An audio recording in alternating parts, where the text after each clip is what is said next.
Hey guys, and welcome to this video where we're going to talk about hiring and firing. This is a very important business lesson that you need to learn today so you make the right decisions to hire the right people and also to fire the people that are a burden to your company. The company that is sacrificing itself because you are having a hard time firing people because you're emotionally attached to them, or you don't know who you're going to bring in or what is going to be the impact of you firing this person.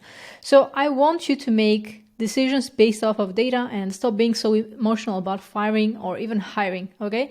You don't need to like this person necessarily or become best friends with them in order for them to work with you. And you don't need to even bring your best friends to work with you because maybe that's the wrong decision for you. So instead of being a person who is emotionally hiring and emotionally firing people, you need to work like a business owner, okay? You need to make sure that you're making the right decision. So I want to show you the 4 key components that are going to help you make better decisions when it comes to hiring, when it comes to performance and managing people in your team, as well as firing people.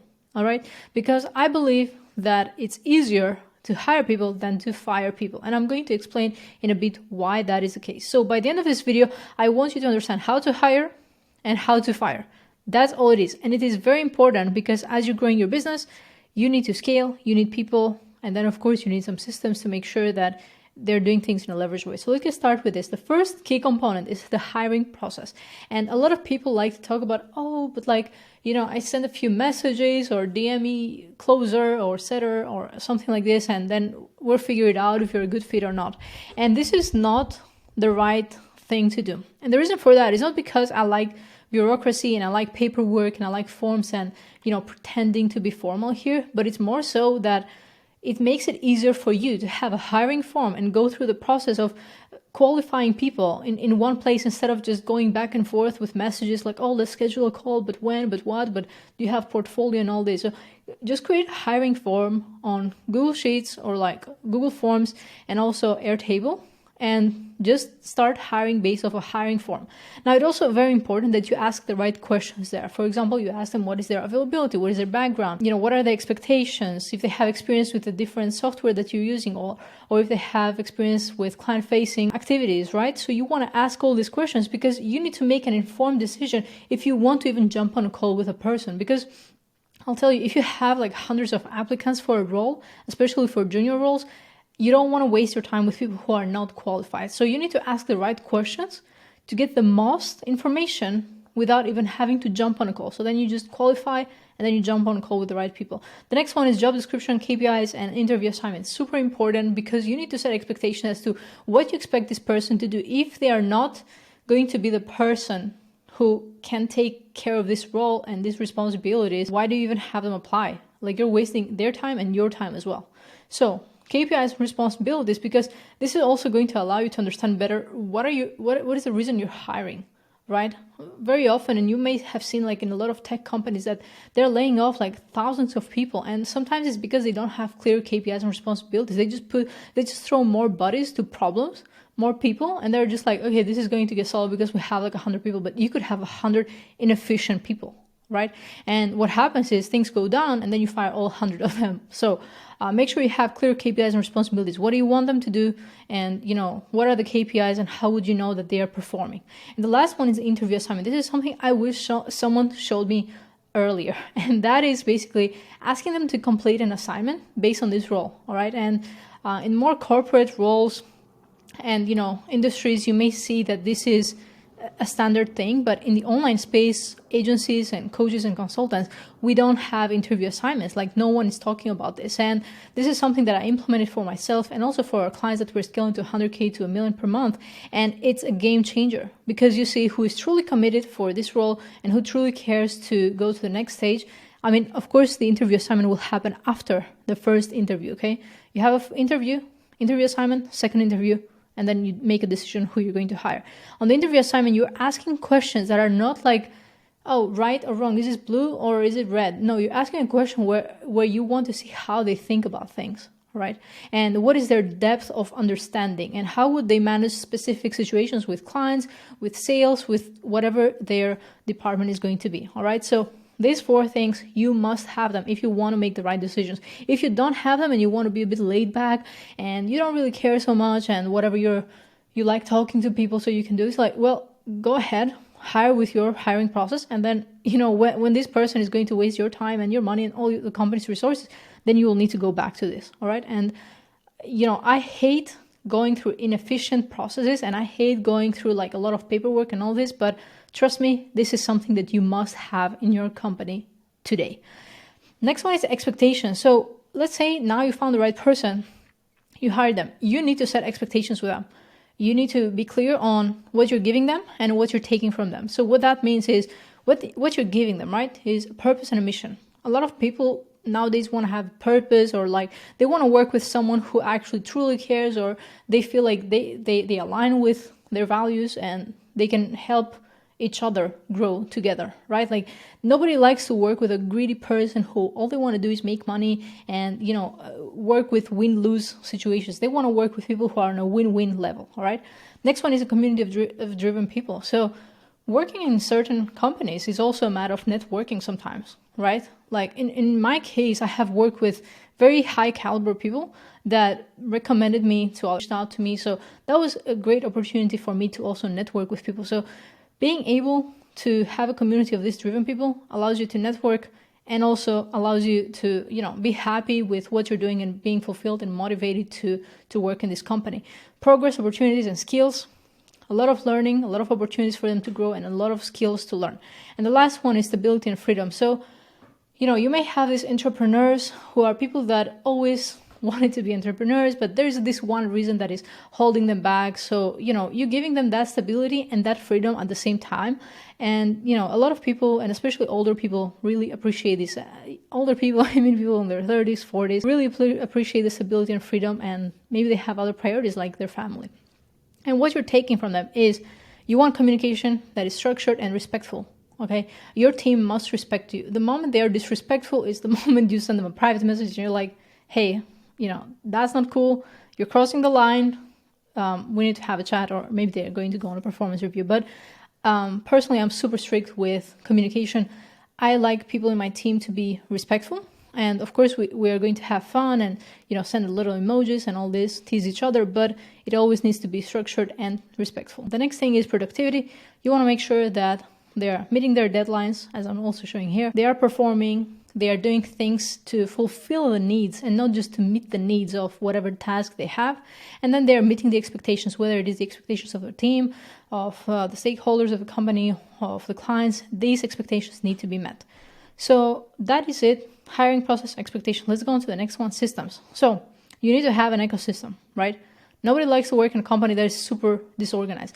The only person that you're going to keep if you're disorganized are the mediocre people, right? People who don't really care because whatever, it doesn't bother them. Like they don't have high expectations. They don't have high standards, so whatever, right? And people with low standards are the people that have also low standards for themselves. So that is a risk. Remove boring, repetitive tasks as much as possible. We have automations, we have AI. Remove the boring and repetitive tasks. Track inputs and outputs. This is for you to make informed decisions on who you should be firing, okay? This helps you.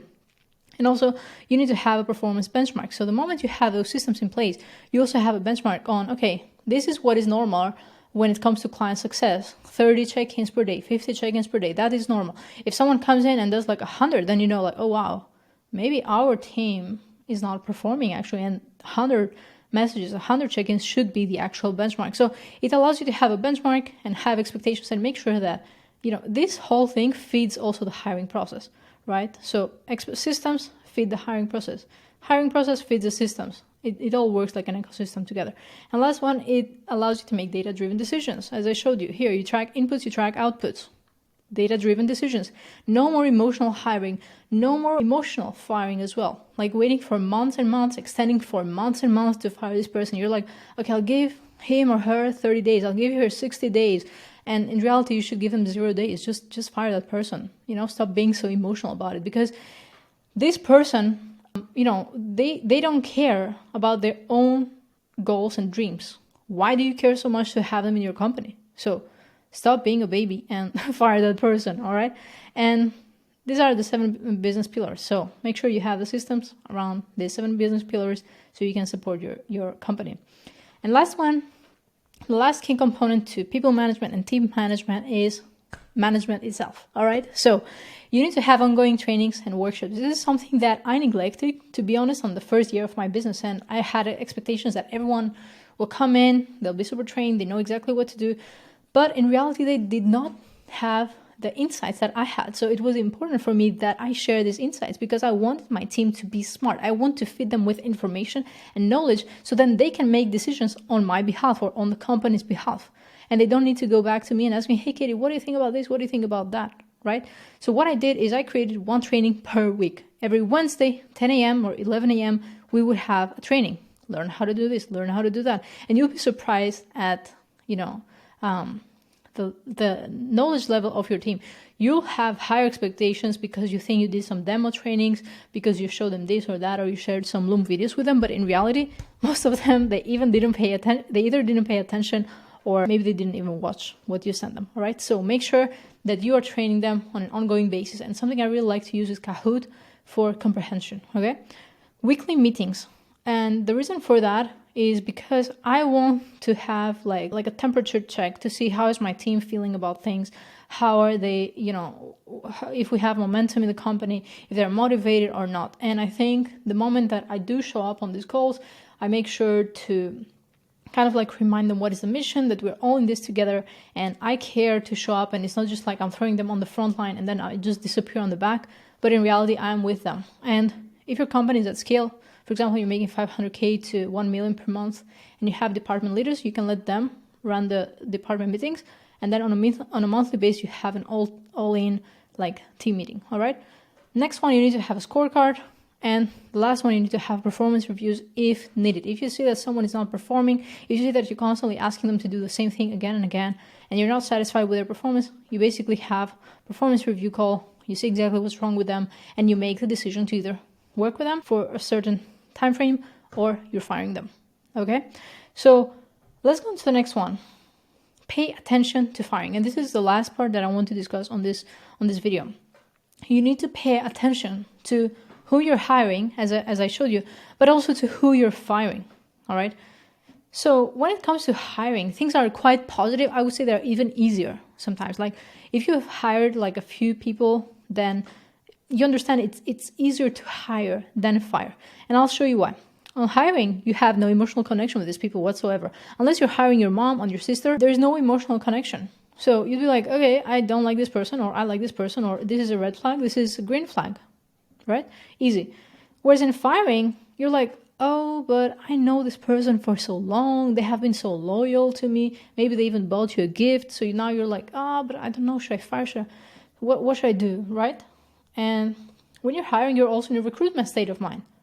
Whereas when you're firing, you're like, I don't really like spending time in hiring, like all these interviews and all this. When this person is kind of okay, right? Like they're in this gray zone. They're not exactly terrible, and they know how to do a few things, but not really all of them. So you're just a bit confused, and you don't want to go back to hiring and like this whole draining process. Or if you're going to pay someone, you're like, okay, but do I have the time to train them? Then do I need to create SOPs and all this? So it's tiring, is boring, right? And that's why you stick with these mediocre people that are not performing, because look, this is so painful. Next, on the hiring, you have options and alternatives. Now you can compare John to Michael and Maria and Vicky and all this. Whereas when you're firing, you're like, oh, will I find someone to replace them? Right? I spend so much time with them. I don't know. Like, will I find someone who can do 1, 2, and 3? Or do I need to hire 3 people now? So on hiring, again, it's easier to make the decision. Whereas in firing, it's not as easy. And last 2 points, you have easy ways to find out if you're making the right decision, right? You give them an interview assignment, boom, they know how to respond to questions, good. They're good to go. You can hire them. You don't make emotional decisions, you make data-driven decisions. When it comes to firing, a lot of people don't have any systems for, the KPIs, if they're hitting the KPIs, the performance of this person. They don't even have scorecards or job descriptions, so they don't even know what this person exactly is responsible for, because also John Smith is responsible for this. So is it Maria's fault if this didn't happen, right? It's a bit of like, not 100% sure. So this person is okay on completing and performing on a few tasks, but is their lack of performance a big issue? This is something this is your thought process, and I'm going to break things down in just a moment for you. And when it comes to hiring, you have obvious next steps, whereas here is what will it break? My VA is doing like 100 things. If I fire her, how many other things will break? I don't know. Do I have time? Do I have capacity? I want to scale my business. I cannot do all of this and, fire my VA.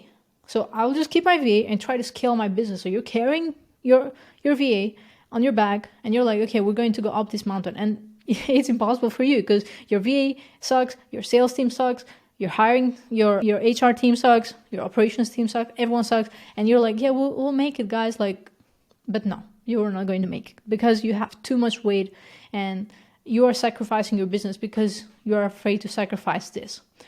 So it's easier for you to manage underperformance and then aim for performance. All right.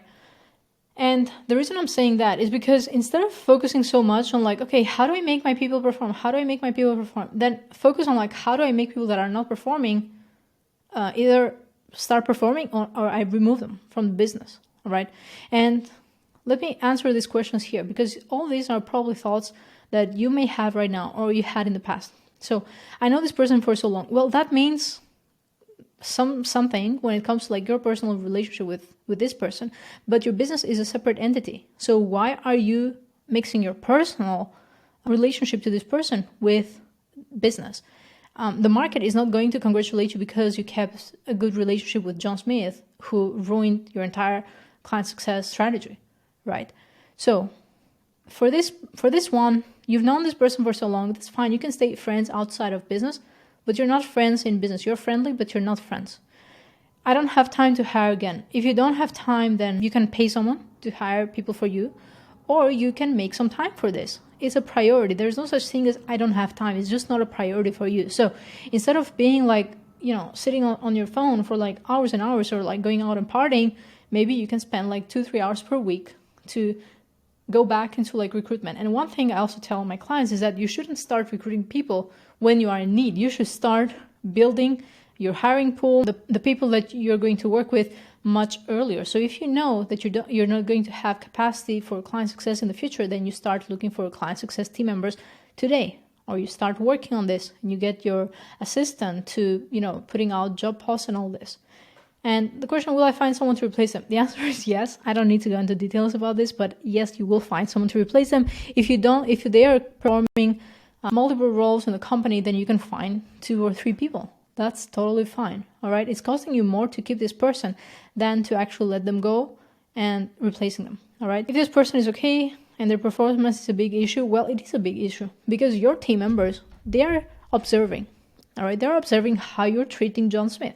And if John Smith is not performing and you're okay with that, they're going to be like, well, my boss doesn't care if John Smith is performing. So why am I trying so hard when I know that if I tried less, I'll be less stressed and I'll be still getting paid. So high performers are going to also start, losing their motivation and they're going to perform less, potentially even leave your company because they feel like they're not progressing and their leader is not leading the team, but they're being very emotional about the way that they're leading the company and they don't want to work with someone who is that emotional. Now, what will break? Well, things will inevitably break. And the question here is what else is broken in this company that you're not even aware of? And how many more things will break because of this person that is a risk at the company? So in order to make the right decision on who you're going to keep and for what reason, you need to consider the following form. Have you gone through this process of having a performance review and telling them exactly what the problem is, creating a scorecard or telling them hey, this is what I need you to do within the next 60 days. If they don't do it, then they don't meet the performance benchmark and they're going to be fired. As simple as that. Don't try to make this process longer. Don't try to make this process more complicated and more emotional. You have to let that person go. And it's best for them because they're going to get real, raw feedback that potentially is going to motivate them to work harder on themselves. And maybe in the future, you guys can always work together, but not right now. This is not the right time. All right. And if you think that this person is going to struggle financially, well, if it's going to be this person struggling financially, you can refer them to someone else. If you can help them that way, then that's fine. But If they are struggling, you're going to struggle, your entire team and their families are going to struggle. So make the right decision for the company, because on the long term, it's going to benefit everyone. The person, the company, the team, the society, your market, your industry, absolutely everyone. And if you want to give them money on the side, like a friend, you're always welcome to do so, right? So manage underperformance. This is going to be easy for you to get to performance. You don't need to wonder, oh, like what do I need to do? Just start first with underperformance, okay? What is going wrong in the company? What is my team doing wrong? Let me train them on how to do the right things. And then this is going to lead you to performance, all right? So that is the video, guys. You see, there are a lot of companies laying off people. As you can see here, 2023, like hundreds of people being laid off because, the hiring was loose, the hiring was not proper, and then they went on and fired a bunch of people. All right.